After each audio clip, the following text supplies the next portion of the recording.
Hi, this is Chris German. Welcome back to the Apartment Dealer Show. Today we're going to begin a new rehab project of a personal property of mine to walk you through, well, how exactly do you do substantial improvements when it comes to multifamily properties?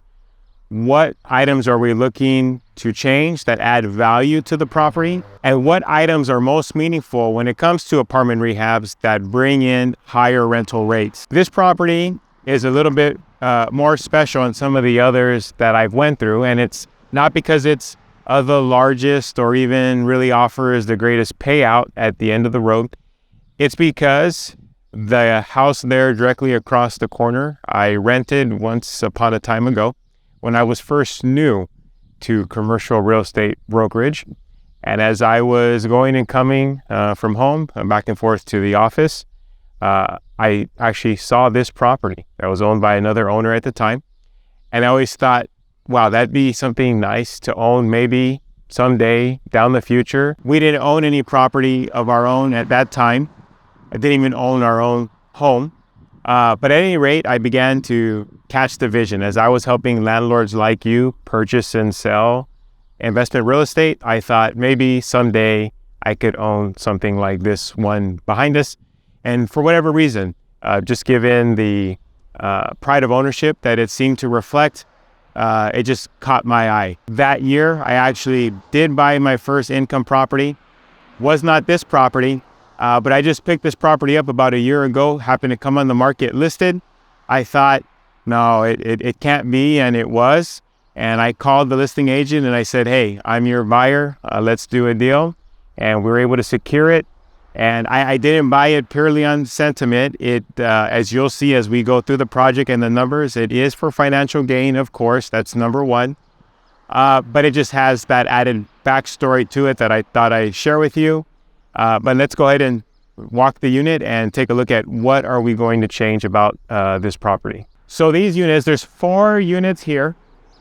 They're essentially all about the same, pretty much cookie cutters of themselves. We have one vacancy that we're going to start with, and then we'll carry forward with the other units from there. There's garage parking down the way, which we'll get some footage of. But I just wanted to give you an idea here that they're all 1 bedroom, 1 bath units, all about the same size and scope. And so this will serve as the blueprint for what we will do with the others. So here we are inside the vacant unit. We'll just walk you through some of the improvements that we're going to make. We're actually going to be moving some walls and doing some and changing of the layout. It's not going to be simply just some lipstick and new tile. First major improvement. So this wall here, as you take a look at the unit, this is the living room. That's the kitchen, of course. There's no room for a dining area. Now, I do own other units that don't have room for a dining area, and they do rent, but people need somewhere to have a meal. So I took a look at it with my contractor and said, hey, is there a way to get rid of all of this and open it up? On the other side of this, we'll show you, is the closet for the bedroom. So we said, okay, well, if you can relocate the closet, then there is an opportunity to take this down. And I'll show you how we're going to do that. So because we get rid of the wall heater, that's not an issue there. We'll get rid of the wall heater. We use a dual unit in the living rooms, which will be AC and heat. We always do that in the living room.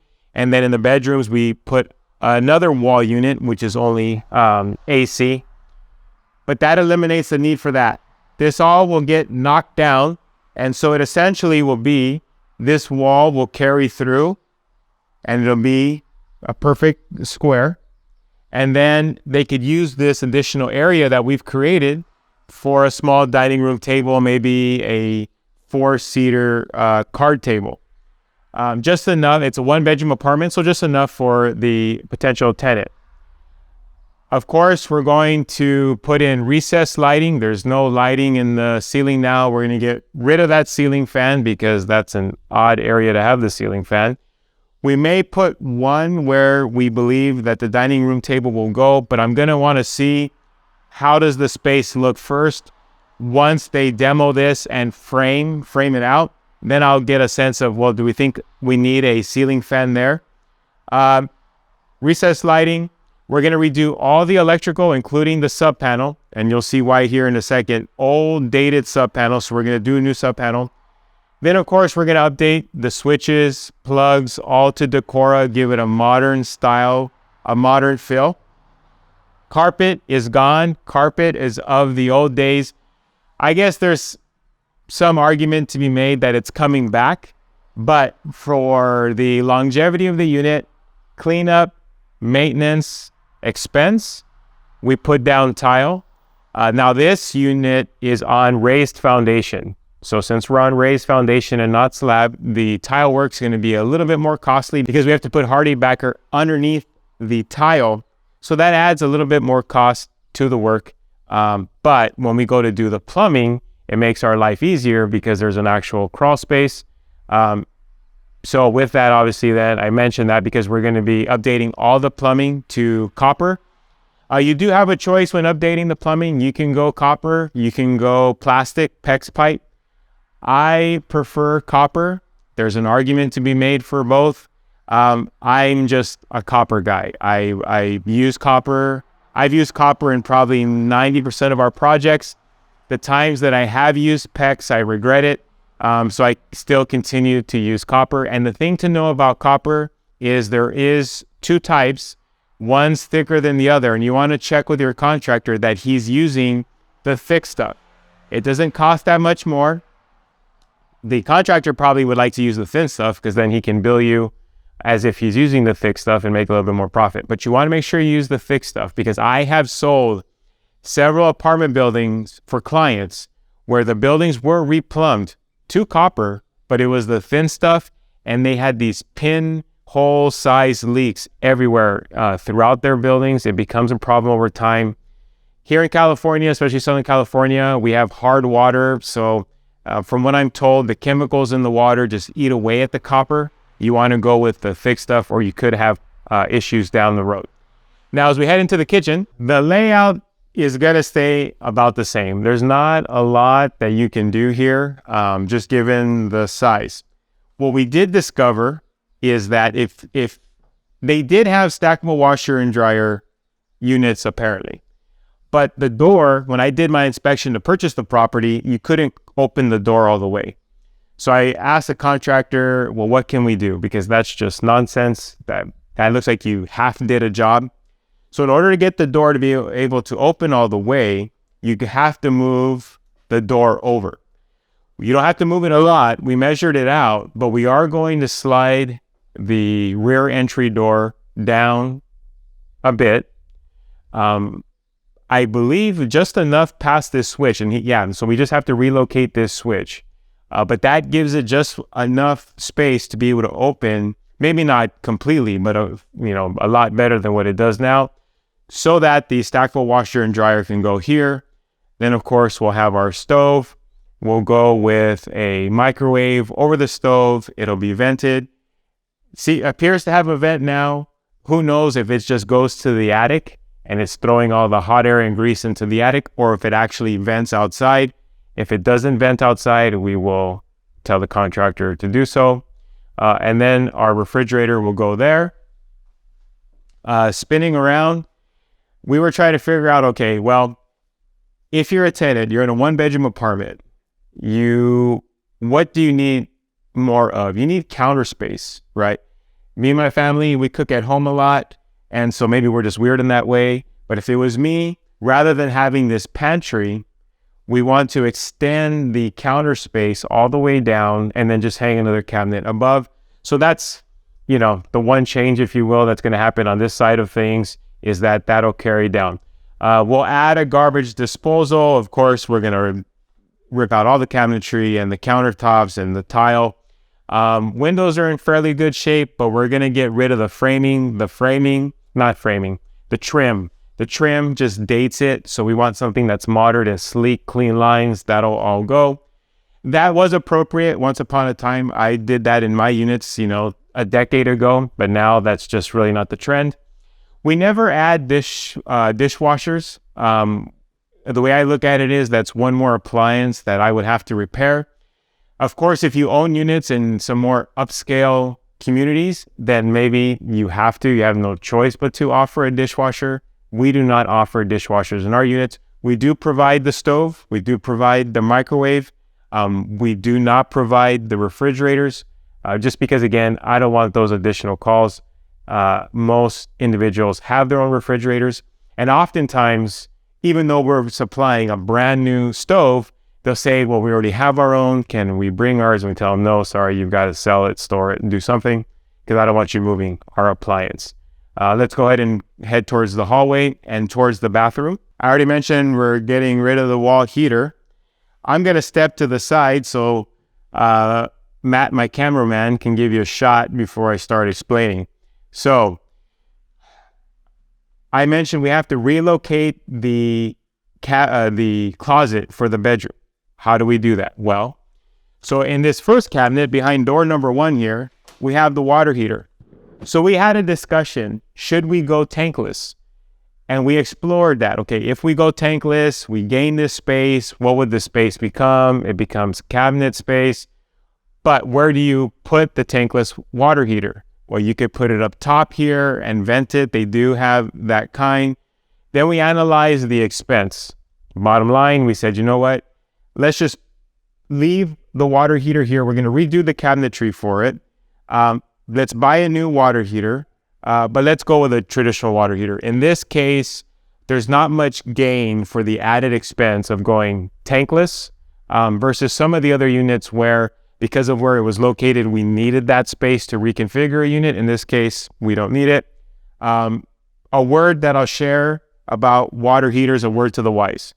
I do not use the typical water heater that you find at Home Depot or Contractor's Warehouse, Rheem, or some of the other brands that are out there. I use one of two kinds.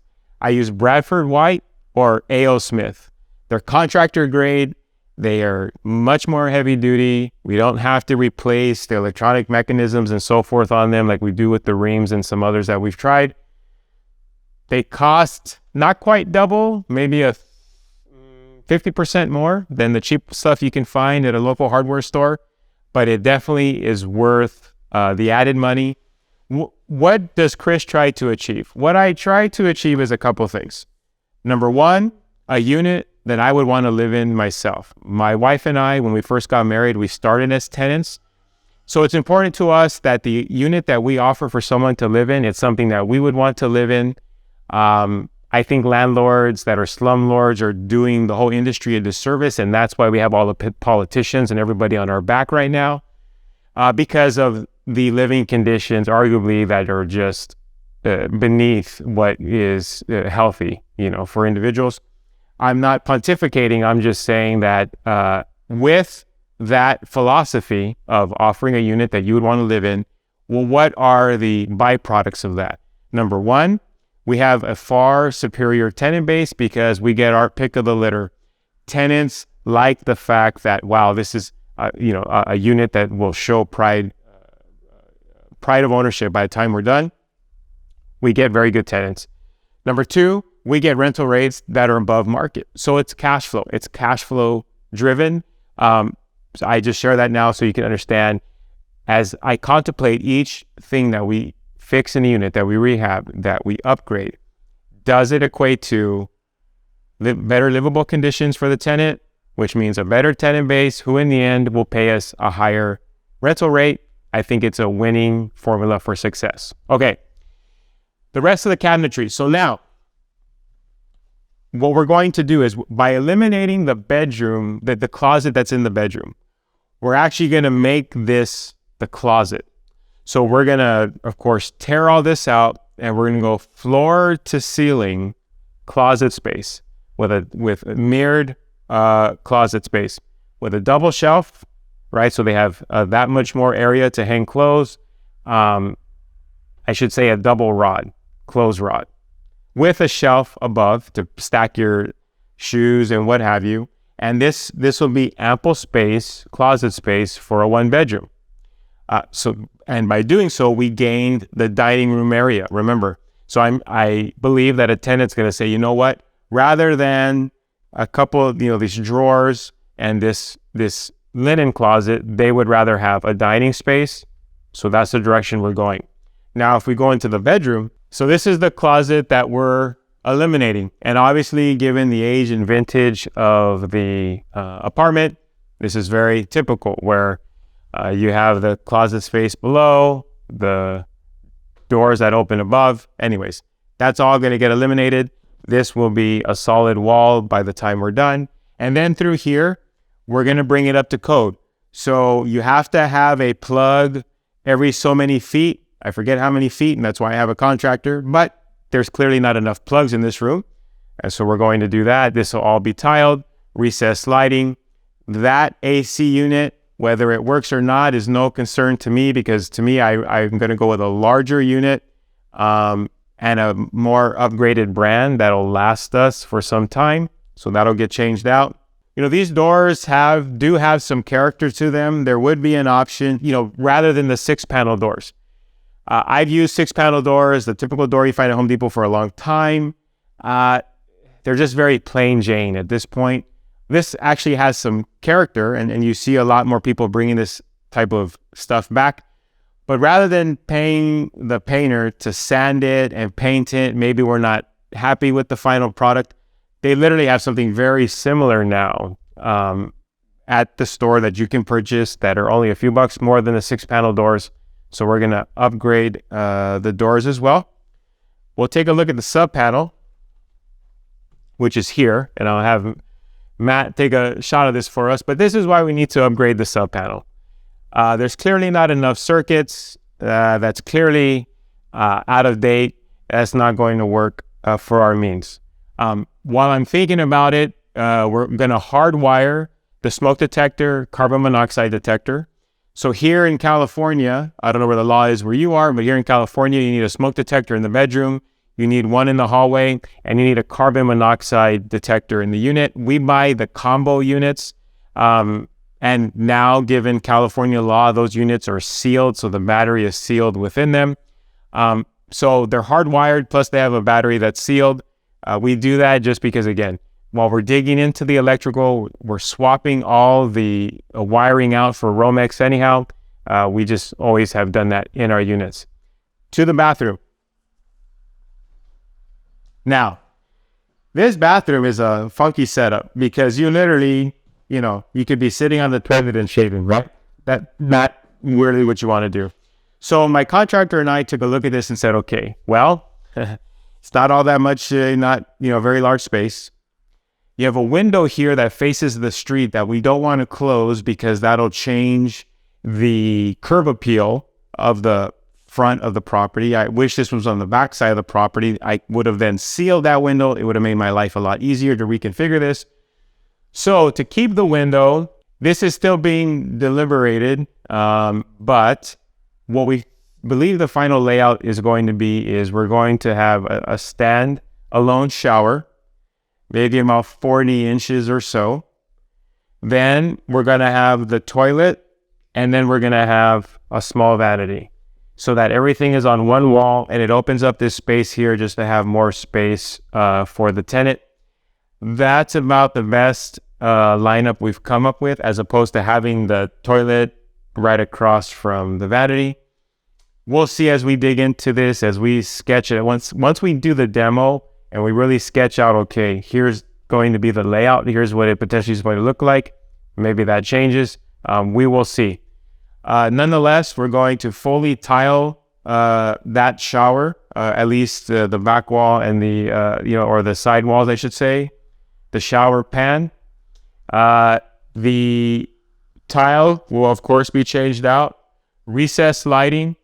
One thing you want to make sure that you're doing, and I have to mention this because after selling several hundred multifamily properties for clients, you'd be surprised how many of the restrooms have that black, what appears to be mold. It's not always mold, but everybody wants to call it mold. But because if you own an older apartment building that has no ventilation, when the tenants take a shower, the moisture builds up naturally, and then it builds that scum on the ceiling. So if you can, what you want to do is, this has a fan, but we always put the fan on like a mandatory switch, meaning when they turn the lights on in the restroom, that fan is coming on so that there's no room for error, so that even though they have a window, maybe they're going to open the window or not, doesn't matter. We always put the fan on the switch so that it comes on to prevent that, because again, you see that again and again and again. And when you go to sell your property, even if it's not true mold, the buyer will see that, assume mold, or call it mold to their advantage to request repairs, credits, and what have you. So that's how we eliminate that issue. We don't have that issue in any of the units that we own, that we've remodeled. That takes care of it in and of itself. And if there's not a window and we can add a window, we do add a window. So we give them two options. You have a fan, you have a window. There's a disclosure that we have them sign with the rental agreement that says you basically promise to use one or the other. And if you don't, and there's damage to the unit, guess who's paying the bill? Not Chris. It's going to be the tenant. So that's your general layout here. So this is episode 1 of what will probably end up being a 3-4 episode series. We're starting on unit 1. Once we get through unit 1, then we'll be giving notice to the remaining tenants here in California. And you can give as the recording of this video, within the area that I own. So you got to check all these things. We're going to give a 60-day notice that we're going to be doing substantial improvement that allows us to vacate the unit legally. And the letter of the law, as it is today, California Rent Control AB 1482, says that in addition to that 60-day notice, you also have to give the tenant their last month's rent back in return.